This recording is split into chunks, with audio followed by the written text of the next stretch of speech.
Metzengerstein. ¿El horror y la fatalidad han imperado en todos los boya referidos? Baste decir que en la época de que hablo conservábase en el centro de Hungría una creencia secreta, aunque bien sentada, sobre las doctrinas de la metempsicosis. No diré nada de ellas en sí, sobre si son falsas o probables, pero sí afirmo que una buena parte de nuestra incredulidad proviene, como dice la Bruyere, que atribuye toda nuestra desgracia a esta causa única, de no poder estar solos a uno. Pero había algunos puntos en la superstición húngara que tendían marcadamente a lo absurdo, pues los húngaros diferían de una manera muy esencial de sus autoridades de Oriente. Así, por ejemplo, el alma, a lo que ellos creían, cito los términos de un sutil e inteligente parisiense, no reside más que una vez en un cuerpo sensible, de modo que un caballo, un perro, y hasta el hombre, no son sino la semejanza ilusoria de esos seres. 2. Las familias Berlifitzing y Metzengerstein habían vivido enemistadas durante varios siglos, y jamás se habían conocido dos casas tan ilustres que se odiaran tan mortalmente.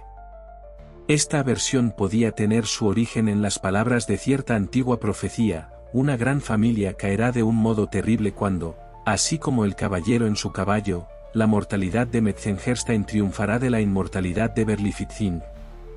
A decir verdad, los términos tenían poco o ningún sentido, pero causas más vulgares han dado nacimiento, y esto sin remontarnos mucho, a consecuencias igualmente preñadas de acontecimientos.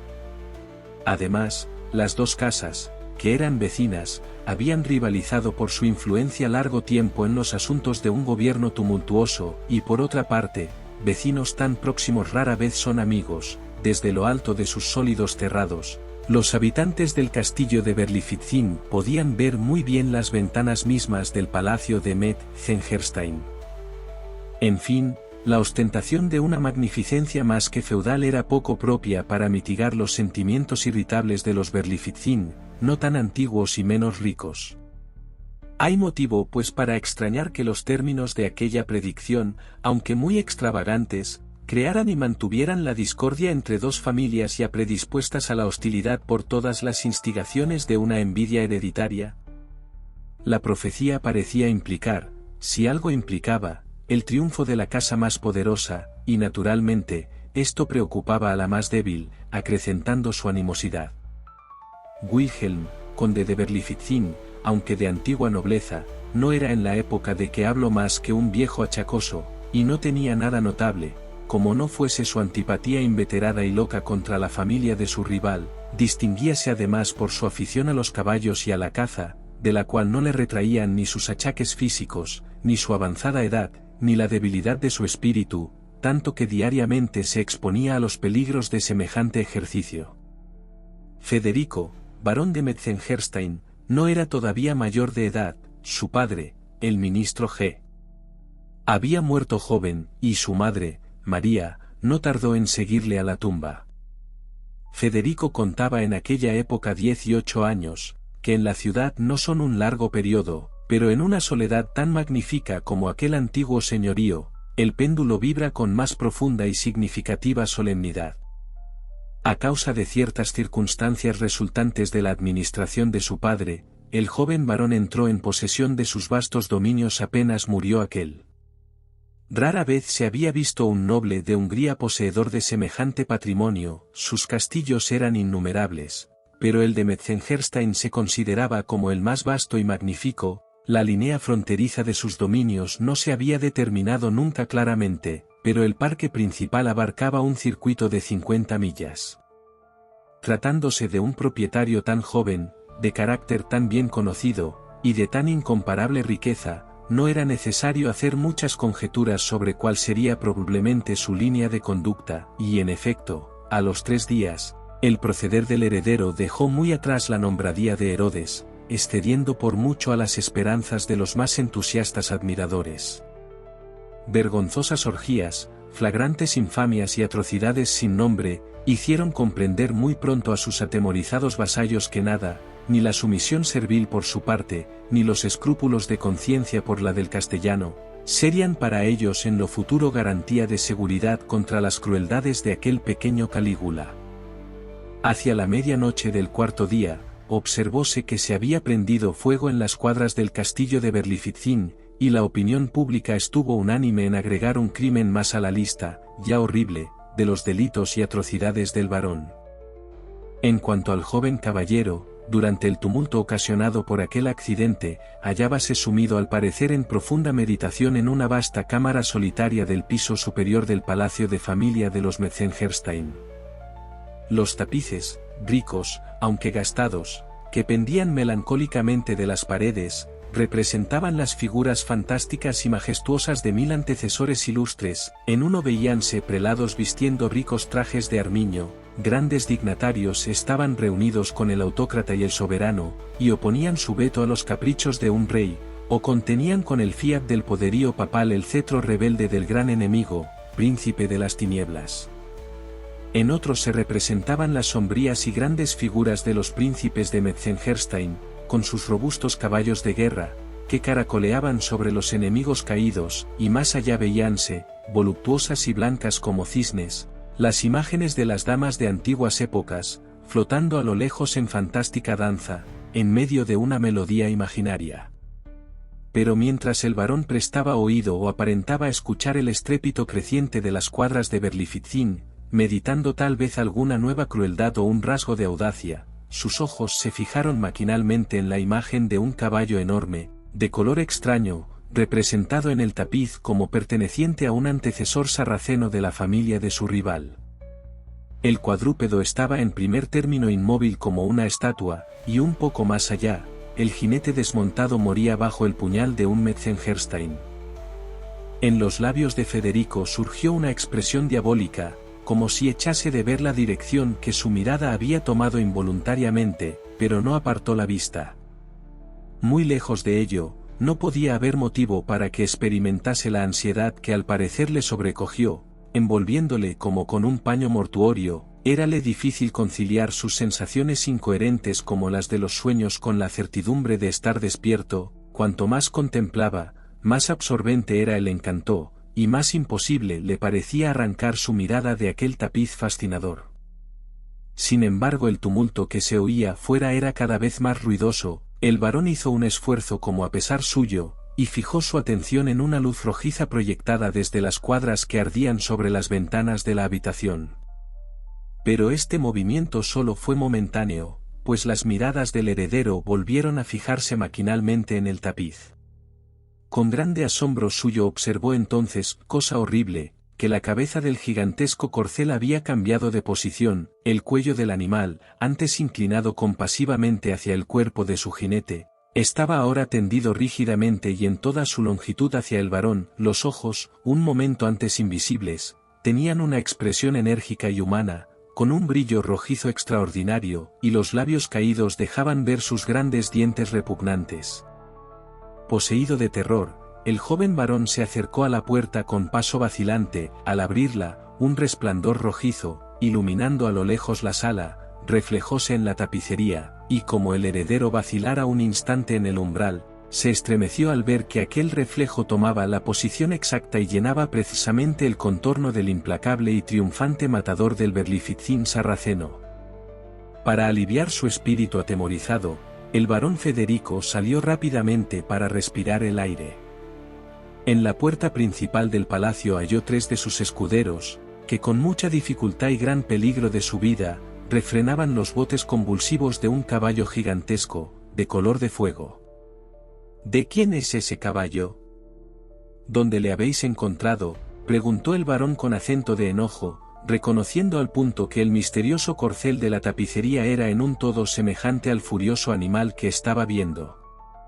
Es vuestro, señor, replicó uno de los escuderos, o por lo menos nadie le ha reclamado. Le hemos cogido cuando se escapaba, humeante y cubierto de espuma, de las cuadras abrasadas del castillo de Berlifitzing. Suponiendo que pertenecería a alguna yeguada del anciano conde, le hemos traído aquí, pero los criados no reconocen el animal, lo cual es muy extraño, puesto que lleva señales evidentes del fuego, como prueba de haber escapado de este.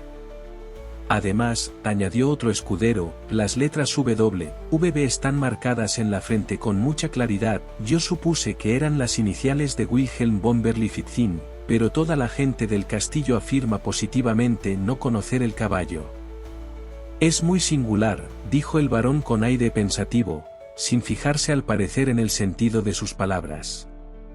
En efecto, es un caballo notable, prodigioso, aunque, como decís muy bien, sombrío e intratable. Vamos, quede para mí, consiento en ello, añadió el barón después de una pausa, tal vez un jinete como Federico de Metzengerstein podrá domar al diablo mismo de las cuadras de Berlifitzing. Os engañáis, monseñor, el caballo, como hemos dicho, no pertenece a las cuadras del conde. Si hubiese sido así, conocemos demasiado bien nuestro deber para haberle conducido a presencia de una noble persona de vuestra familia. Es verdad, repuso el barón secamente. En aquel momento llegó un paje del palacio apresuradamente y dijo a su señor en voz baja que había desaparecido un tapiz de la habitación que designó. Después extendióse en detalles minuciosos, pero como lo decía todo casi al oído de su señor, los escuderos no pudieron satisfacer su curiosidad excitada. Durante esta conversación, el joven Federico parecía agitado por diversas emociones, pero muy pronto recobró su sangre fría, y pintóse en su semblante una expresión de malignidad al dar órdenes para que se condenase al punto la citada cámara y se le entregaran las llaves. ¿Habéis sabido la deplorable muerte de Berlifitzing, el viejo cazador?, preguntó al barón uno de sus vasallos cuando se hubo alejado el paje, mientras que el enorme corcel, adoptado por el heredero, se precipitaba, saltando con redoblada furia, por la avenida que conducía desde el palacio a las cuadras de Metzengerstein. No, contestó el barón, volviéndose bruscamente hacia el que hablaba, ¿dices que ha muerto? Es la pura verdad, señor, y presumo que no os desagradará mucho la noticia. Una sonrisa entreabrió los labios del barón. ¿Cómo ha muerto?, preguntó. En sus imprudentes esfuerzos para salvar la parte preferida de su equipo de caza, ha perecido miserablemente entre las llamas. Realmente ha sido así, exclamó el barón deletreando, y como impresionado por algún sentimiento misterioso. Así es, repuso el vasallo. Eso es horrible, dijo el joven con mucha calma, y volviendo tranquilamente al palacio. A partir de aquella época, observóse un notable cambio en la conducta del joven libertino, el barón Federico von Metzengerstein, conducta que burlaba todas las esperanzas y daba al traste con las intrigas de más de una madre. Sus costumbres y manera de obrar difirieron cada vez más de las de la aristocracia de los alrededores. No se le veía nunca fuera de los límites de su propio dominio, y en el mundo sociable no se le conocía compañero alguno, a menos de que se considerase que el enorme caballo impetuoso, de color de fuego, que montaba siempre desde aquella época, tenía en realidad algún derecho misterioso al título de amigo. Sin embargo, el barón recibía periódicamente invitaciones de sus vecinos, para asistir a alguna fiesta, a una cacería, a un baile o a otra reunión cualquiera, pero limitábase a contestar lacónicamente, Metzengerstein no irá. Una nobleza imperiosa no podía soportar estos repetidos desaires, las invitaciones comenzaron a ser menos cordiales y frecuentes, y al fin cesaron del todo.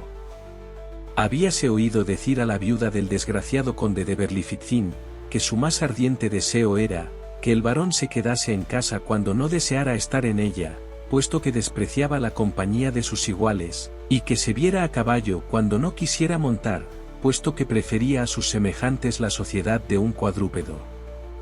Esto no era seguramente más que la simple explosión de un pique hereditario, y probaba que nuestras palabras llegan a ser singularmente absurdas cuando queremos darles una forma extraordinariamente enérgica. Las personas caritativas, sin embargo, atribuían el cambio de conducta del joven caballero al pesar natural de un hijo privado prematuramente de sus padres, pero olvidando sin duda su inicuo proceder durante los días que siguieron a la irreparable pérdida. Hubo algunos que supusieron en el varón un sentimiento exagerado de su importancia y de su dignidad, mientras que otros, y entre ellos tal vez el médico de la familia, hablaban siempre de una melancolía morbosa, de un mal hereditario, pero entre la multitud hacíanse insinuaciones más tenebrosas, de carácter equívoco. A decir verdad, el perverso cariño del varón al caballo recientemente adquirido, cariño que parecía tomar más incremento cuando el animal manifestaba sus feroces y diabólicas inclinaciones, llegó a ser a los ojos de todas las personas razonables una ternura horrible, contraria a la naturaleza. En medio del día, en las horas silenciosas de la noche, enfermo o sano, en la calma o en la tempestad, el barón de Metzengerstein parecía clavado en la silla del caballo colosal, cuyo carácter intratable se avenía tan bien con el suyo. Había además circunstancias que, relacionadas con los recientes acontecimientos, comunicaban un carácter sobrenatural y monstruoso a la manía del caballero y a las capacidades del animal. El espacio que franqueaba de un solo salto, medido cuidadosamente, resultaba exceder de una manera asombrosa a los cálculos más exagerados. El varón, por otra parte, no había puesto ningún nombre particular al cuadrúpedo, aunque todos los demás tenían el suyo, y aquel caballo tenía su cuadra particular, separada de las otras. Solo su amo le cuidaba, porque nadie se atrevía a tocarle, ni siquiera entrar en el sitio a donde estaba. Algunas pruebas de inteligencia particular en la conducta de un noble corcel, lleno de ardimiento, no bastarían seguramente para llamar la atención de un modo exagerado, pero ciertas circunstancias hubieran hecho impresión en los espíritus más escépticos y flemáticos, y decíase que algunas veces el animal había hecho retroceder de espanto a la multitud curiosa ante la singular significación de su marca, añadiéndose que el joven Metzengerstein había palidecido ante la mirada del ojo casi humano del caballo. Entre toda la servidumbre del varón no se contaba un solo individuo que dudara del afecto extraordinario que inspiraban al joven heredero las brillantes cualidades de su corcel, exceptuándose, sin embargo, un insignificante pajecillo muy feo y antipático, de cuya opinión no se hacía aprecio. Tenía el descaro de asegurar que su amo no montaba nunca sin experimentar un inexplicable y casi imperceptible estremecimiento, y que al volver de sus largos y acostumbrados paseos observábase en las facciones del heredero una expresión de triunfante malignidad. Durante una noche de borrasca, Metzengerstein, despertando de un profundo sueño, bajó como un sonámbulo de su habitación, y montando apresuradamente a caballo, precipitóse a través del laberinto del bosque. Un acontecimiento tan habitual no podía llamar particularmente la atención, pero esperóse la vuelta del varón con mucha ansiedad. A las pocas horas de ausencia, las magníficas construcciones del palacio de Metzengerstein comenzaron a crujir y a retemblar hasta en sus cimientos, bajo la acción de un fuego devorador e irresistible, y como cuando se vieron las llamas los progresos del elemento devorador hubieran hecho inútiles todos los esfuerzos para salvar una parte cualquiera de los edificios, la población de las inmediaciones contemplaba perezosamente, con silencioso asombro, sino apatía, aquella triste escena. Pero un objeto terrible llamó muy pronto la atención de la multitud, demostrando hasta qué punto es más intenso el interés excitado por una agonía humana que por el más espantoso espectáculo de la materia inanimada. En la larga avenida de añosas encinas que comenzaba en el bosque, terminando en la entrada principal del palacio Metzengerstein, un corcel, cuyo jinete llevaba la cabeza descubierta y el traje en desorden, saltaba con una violencia solo comparable con el demonio de la tempestad misma. El caballero no podía evidentemente reprimir aquella desenfrenada carrera, la expresión angustiosa de su rostro, los esfuerzos convulsivos de todo su ser daban testimonio de aquella lucha sobrehumana, pero de los labios del jinete, lacerados a fuerza de oprimirse, solo se escapaba un grito ronco. Un momento después, el choque de los cascos resonó con un ruido agudo y penetrante que dominó el estrépito del incendio y el mugido del viento. Después, franqueando de un solo bote la gran puerta y el foso, el corcel se lanzó en las escaleras abrasadas del palacio, desapareciendo con su jinete entre un torbellino de llamas. Entonces se calmó de repente la furia de la tempestad y volvió a reinar una calma serena. Una llama blanca envolvía siempre el edificio como un sudario, y prolongándose a lo lejos en la atmósfera tranquila, proyectaba una luz de brillo sobrenatural, mientras que una nube de humo, en forma de un gigantesco caballo, descendía pesadamente sobre los edificios.